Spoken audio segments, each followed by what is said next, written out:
Hello friends, welcome to చందమామ కథలు by RK. చందమామ కథల ప్రపంచంలోకి వెళ్ళిపోదామా?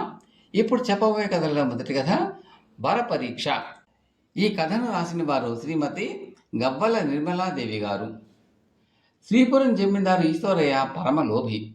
ఈశ్వరయ్యకు ఒక్కతే కూతురు గౌరి. గౌరికి పెళ్లి ఈడు వచ్చింది. తన ఆస్తికంతకు వారసురాలైన గౌరికి తనను మించిన పొదుపరిని భర్తగా తెచ్చి ఇల్లరికం ఉంచుకోవాలని ఈశ్వరయ్య ఉద్దేశం.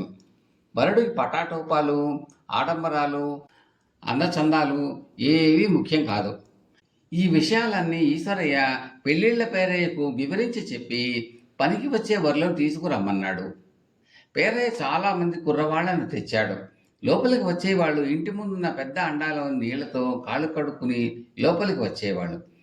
పేరయ్య వెంట వచ్చే కుర్రవాళ్ళు కాళ్ళు కడుక్కోవటానికి ఎన్ని చెంబుల నీళ్లు ఉపయోగించేది ఈశ్వరయ్య గమనించేవాడు. నీటి పొదుపు తెలియని వాడికి జీవితంలో ఏ పొదుపు తెలియదు అని ఈశ్వరయ్య గట్టి నమ్మకం. ఈ ప్రమాణాన్ని బట్టి పేరయ్య తెచ్చిన ఒక్క యువకుడు కూడా ఈశ్వరయ్యకు నచ్చలేదు. చివరికి పేరయ్యకే ప్రాణం విసిగి ఏ కుర్రాన్ని తీసుకురావడం మానేశాడు. గౌరికి కూడా తన తండ్రి ధోరణి బొత్తిగా అర్థం కాలేదు. తనకు పెళ్లి చేసే ఉద్దేశం ఆయనకు లేదు కాబోలు అనుకున్నది. ఎందుకంటే గౌరి సంతోషంగా పెళ్లాడగల యువకులను కూడా ఈశ్వరయ్య తిప్పి కొట్టేశాడు. ఆయన తన కూతురి అభిప్రాయం ఒక్కసారైనా అడిగిన పాపాన పోలేదు. ఇక ఈ జన్మలో తనకు పెళ్లి కాదని రూఢి చేసుకున్నది ఆమె. ఒకసారి తన స్నేహితురాలైన ఉమ ఇంటికి వెళ్ళిన గౌరి ఆ మాట ఈ మాట మాట్లాడుతూ తన గోడంతా చెప్పుకున్నది. ఆ సమయానికి ఉమ్మకు అన్నవరసైన ఒక యువకుడు చుట్టపు చూపుగా వచ్చి ఆ పక్క గదిలోనే ఉండి గౌరి ఉమ్మతో చెప్పిన మాటలన్నీ విన్నాడు. తర్వాత 2 రోజులకు పేరయ్య మరొక యువకుడు తీసుకుని ఈశ్వరయ్య ఇంటికి వచ్చాడు. పేరయ్య కాళ్ళు కడుక్కున్నాడు, కానీ యువకుడు మాత్రం కడుక్కోకుండానే లోపలికి వచ్చాడు. నిజానికి ఆ యువకుడి పాదాలకు ఏవో చిత్తు కాగితాలు చుట్టి ఉన్నాయి. అది చూసి అతడి కాళ్ళకు పొడలు ఏవైనా ఉన్నాయేమో అని ఈశ్వరయ్యకు అనుమానం కలిగింది. అతను సరికొత్త పాదరక్షలను చేతిలో పట్టుకుని ఉన్నాడు. ఈశ్వరయ్య కాళ్ళు కడుక్కుని రమ్మని అంటున్నా వినిపించుకోకుండా ఆ యువకుడు లోపలికి వచ్చి కుర్చీలో కూర్చున్నాడు. అతని పొడల వ్యాధి లాంటిది ఏమన్నా ఉన్నదా, దానితో పాటు చెవుడు కూడా ఉన్నదా అని ఈశ్వరయ్యకు అనుమానం కలిగింది. ఆ యువకుడు కూర్చున్న తర్వాత కాళ్ళకు చుట్టిన చిత్తు కాగితాలు తీసేస్తూ, కాళ్ళు కడుక్కోనందుకు మరోలా అనుకోకండి, బయటికి వెళ్ళి లోపలికి వచ్చినప్పుడల్లా కాళ్ళు కడుక్కుని నీరు వృధా చేయడం నాకు ఇష్టం లేదు, అందుకని పాదాలకు ఇలా చిత్తు కాగితాలు చుట్టుకుంటాను అన్నాడు. అతని పాదాలు నిక్షేపంలా ఉన్నాయి. చెవుడు లేదని కూడా తేలిపోయింది. జోళ్లున్నాయిగా, అవి తొడుక్కుని తిరగకూడదు అన్నాడు ఈశ్వరయ్య. జోళ్లు కొన్నది వేసుకుని అరగదీయటానికా అన్నాడు యువకుడు. మరి అలాంటప్పుడు డబ్బు ఖర్చు చేసి జోళ్లు కొనకపోతేనేమి, మోయటం తప్పేదిగా అన్నాడు ఈశ్వరయ్య. యువకుడు కోపం తెచ్చుకుని, కాలికి జోళ్లు కూడా కొనుక్కోలేనంతటి దరిద్రునని మీ పొట్టి వాళ్ళు అనుకుని పోతారేమోనని వాటిని కొని చేత్తో పట్టుకు తిరుగుతున్నాను. కాళ్ళతో మోస్తే గొప్ప, చేతులతో మోస్తే తక్కువ ఎలా అవుతుంది అన్నాడు. ఆ యువకుడి పొదుపు చూసి ఈశ్వరయ్యకే దిమ్మ తిరిగినట్టయింది. అయినా ఒక సందేహం మిగిలిపోయి ఆయన, బాబు కోపం తెచ్చుకోనంటే ఒక్క మాట అడుగుతాను, ఈ చిత్తు కాగితాలైనా ఊరికే రావు కదా, వాటికి కూడా ఏదో లెక్కన ధర ఉంటుంది కదా, వాటిని వృధా చేయడం అంటూ ఏదో అనబోయాడు. యువకుడు అడ్డు తగిలి, మీరు ఇంకా పెరటిదారినే ఉన్నారు, రోజు నాకు వంట ఎలా అవుతుందనుకుంటున్నారు, ఇలా వాడేసిన చిత్తు కాగితాలతోనే అన్నాడు. ఈశ్వరయ్యకు కొంతసేపు నోట మాట రాలేదు. తర్వాత ఆయన గౌరిని ఆ యువకుడికిచ్చి పెళ్లి చేశాడు. అయితే తన అల్లుడు అసలు రూపం ఈశ్వరయ్య ఎరగడు. అతని పేరు రామేశం. అతను పెళ్లి చూపులకు వచ్చే ముందు ఈశ్వరయ్య పిసినిగొట్టుతనం గురించి ఆరా తీశాడు. ఎంత మంచి సంబంధాలను అతను ఎందుకు తిరగొడుతున్నాడో సరిగ్గా ఊహించి ఈశ్వరయ్య దౌర్బల్యానికి తగ్గట్టుగా పథకం ఆలోచించి పెళ్లిళ్ల పేరయ్య సహాయంతో దాన్ని ప్రయోగించి నెగ్గగలిగాడు. కథ సమాప్తం. తరువాతి కథ అనుకోని అదృష్టం. ఈ కథను రాసిన వారు శ్రీ వి నాగభూషణం గారు. రాతిపల్లి అనే గ్రామంలో వీరయ్య అనే పరమలోభి ఒకడు ఉండేవాడు. ఆయనకు స్వయంగా సెంటు పొలం లేకపోయినా భార్య తాలూకు ఆస్తి ఆయన స్వాధీనంలోకి వచ్చింది. మదుపు పెట్టి అభివృద్ధి చేసుకుంటే అది మంచి రాబడి తీసుకురాగల ఆస్తే. కానీ వీరయ్య పరమలోభి కావటం చేత డబ్బు పైసా కూడా దాన్ని ఖర్చు పెట్టేవాడు కాడు. చక్కని లోగిలి ఉన్నది, కానీ దానికి ఈనాడు వెళ్ళవేయించడం కానీ మరమ్మతు చేయించడం కానీ చేసింది పాపాన పోలేదు. రాను రాను అది దెయ్యాల కొంపలాగా కనబడసాగింది. ఏళ్ల తరబడి పెంకులు తిరగవేయని కారణంగా ఇల్లు చాలా చోట్ల కురిసేది. ఇంటిని ఆనుకుని అతి విశాలమైన దొడ్డి ఉంది. కానీ ఆ దొడ్డికి కంచె సరిగ్గా లేని కారణం చేత ఊళ్ళో ఉండే పందులు, కోళ్ళు విచ్చలవిడిగా ఆ దొడ్డిలో సంచరించేవి. ఎప్పుడైనా కూరగాయల మళ్ళు అవి వేస్తే వాటిని పూర్తిగా ధ్వంసం చేసేవి. వీరయ్య దగ్గర రాముడు అని ఒక నౌకరు ఉండేవాడు. వాడు తన యజమానిని ఎన్నోసార్లు బతిమాలాడు. ఆ కంచె కాస్త బాగు చేయించండి, ఎన్నో రూపాయల కూరగాయలు పండించుదాం, ఏడాది పొడుగునా హాయిగా ఇంటిలో పోతే తినవచ్చు కూడాను అని. దానికి వీరయ్య, ఏడ్చినట్టే ఉందిలేరా, మీ పొదుపు నాకు తెలుసు, నా చేత 10 రూపాయలు ఖర్చు చేయించి 3 రూపాయలు రాబడతారు, కూరలు లేకపోతే జరగదా అనేవాడు. వీరయ్య లోబి కావటమే కాక గొప్ప పిసినగొట్టు కూడాను. ఎంత డబ్బు వచ్చినా దాచేవాడే తప్ప చూస్తూ చూస్తూ కాని ఖర్చు చేయాలంటే అతని ప్రాణం విలవిల్లాడిపోయేది. తాను అతుకుల బొందలు కట్టుకు తిరగడమే కాక తన భార్యను కూడా దిష్టి బొమ్మలాగా ఉంచాడు. పండగకు పబ్బానికి అయినా ఒక కొత్త చీర కొనేవాడే కాడు. వీరయ్యకు 2 కొడుకులు 2 కూతుళ్ళు ఉన్నారు. అందరూ అందమైన పిల్లలు, తెలివిగల వాళ్ళును. వీరయ్య పెద్ద కొడుకు రమణకు చదువు చక్కగా అబ్బింది. వాడు వైద్యం నేర్చుకుందామంటే వీరయ్య పడనివ్వలేదు.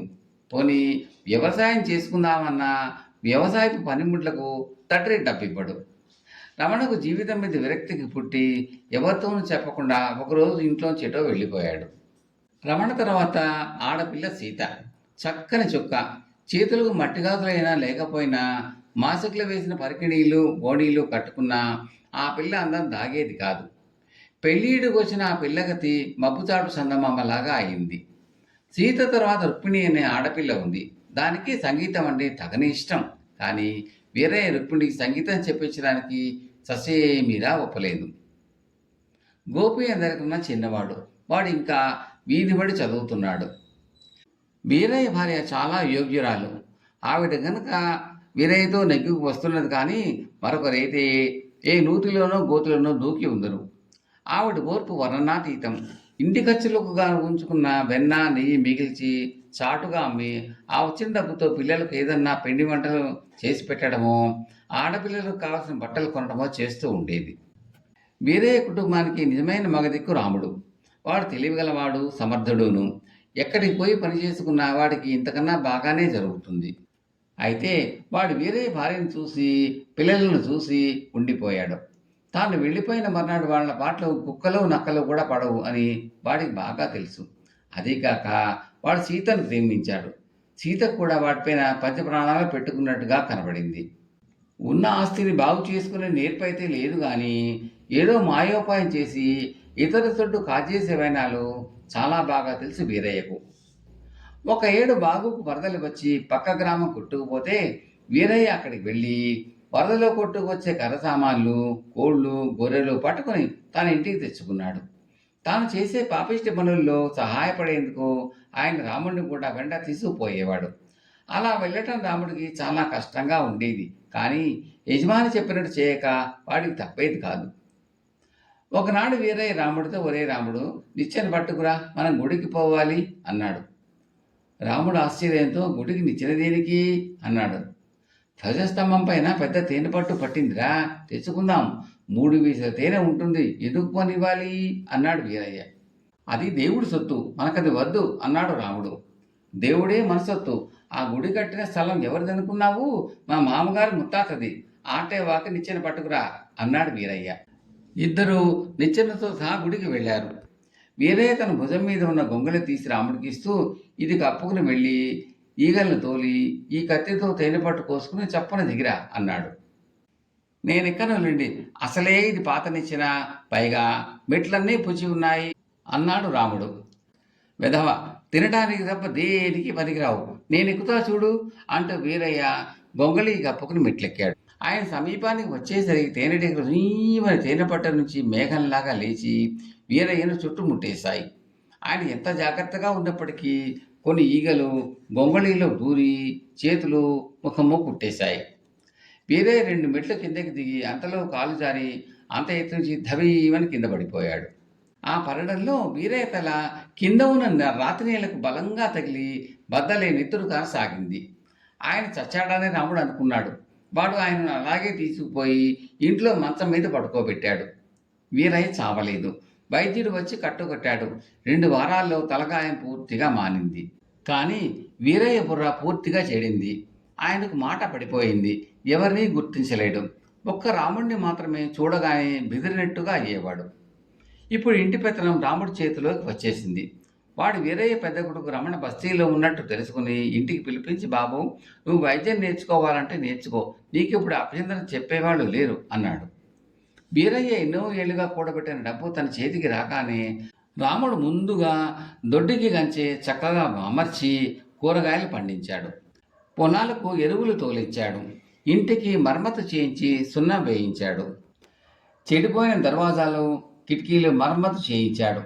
ఇంతకాలానికి వీరయ్య ఇల్లు దొడ్డి కళకళలాడసాగాయి. పశువులకు కోళ్లకు కొట్టాలు ఏర్పడ్డాయి.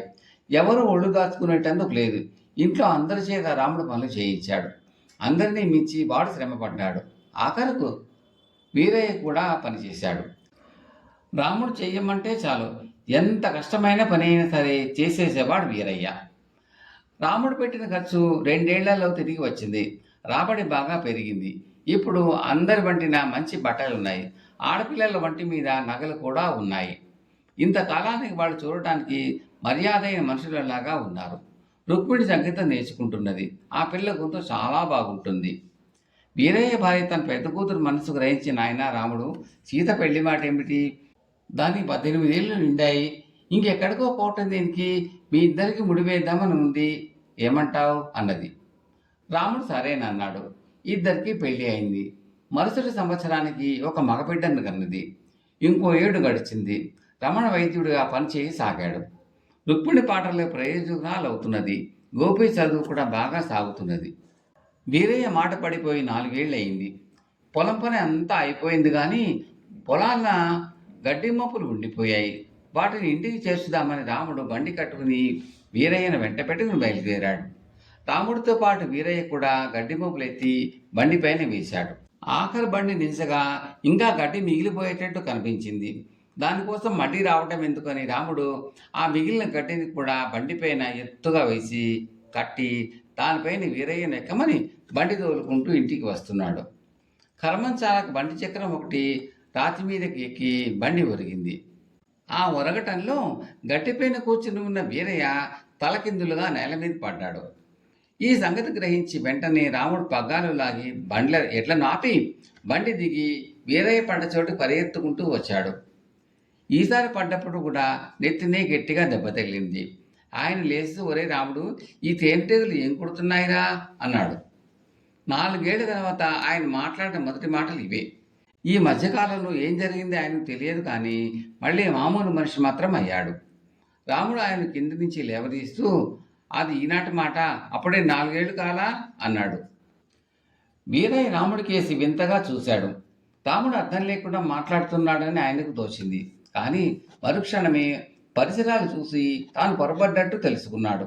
ఎందుచేతనంటే గుడి, ధ్వజస్తంభము, గొంగళి, నిచ్చెన ఏమీ లేవు. తన ముందు గడ్డి బండి ఉంది. చుట్టూ పొలాలు. ఆయన రాముడి కేసి పరిశీలనగా చూసి, ఒరే రాముడు, నువ్వు బాగా మారిపోయావురా అన్నాడు. 4 ఏళ్ళైతే మారను అన్నాడు రాముడు. ఆ 4 ఏళ్ళు ఏమిటో వీరయ్యకు చచ్చినా అంతుపట్టలేదు. ఆయన బండి కేసి చూసి, ఈ బండి ఎవరిదిరా అన్నాడు. మనదే అన్నాడు రాముడు. మనకు బండి లేదుగా అన్నాడు వీరయ్య. అందుకే కొన్నాం. బండి లేని వ్యవసాయం ఒక వ్యవసాయమేనా? ఈ గడ్డి అంతా ఎట్లా ఇల్లు చేసేట్టు అన్నాడు రాముడు. ఈ గడ్డి మనకేనా? ఎవరి దగ్గర కొన్నావేం అన్నాడు వీరయ్య. మన చేల్లోదే అన్నాడు రాముడు. ప్రశ్నలు వేసిన కొద్దీ అర్థం కాని సంగతులు, వీరయ్యకు భయం కలిగించే సంగతులు బయటపడుతున్నాయి. అందుకనే ఆయన మారు మాట్లాడకుండా తొట్టెలో ఎక్కాడు. బండి ఇంటి సమీపానికి వచ్చేసరికి వీరయ్య, ఆ లోగలెవరిదిరా అన్నాడు. మనదే అన్నాడు రాముడు. ఇంట్లో ఎవరు చక్కగా పాడుతున్నారే, మన ఇంట్లో పాడేవాళ్ళు ఎవరబ్బా అన్నాడు వీరయ్య ఆశ్చర్యంగా. మన రుక్మిణి 3 ఏళ్ళుగా పాట నేర్చుకుంటున్నదిగా అన్నాడు రాముడు. ఇంతలో పిల్లవాడిని ఎత్తుకుని సీత ఇంట్లో నుంచి బయటకు వచ్చింది.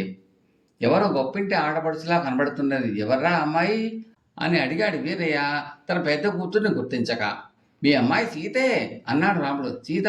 చీ, పిల్లవాడిని ఎత్తుకుంటే సీత ఎలా అవుతుందిరా అన్నాడు వీరయ్య. అన్నట్టు చెప్పడం మర్చాలండి, నాకు సీతకు 2 ఏళ్ల క్రితం పెళ్లి కూడా అయింది. వాడు మీ మనవడు అన్నాడు రాముడు. వీరయ్యకు కొంచెం కొంచెమే అర్థం కాసాగింది. కానీ మొదట్లో ఆయనకు ఈ మార్పు నచ్చలేదు.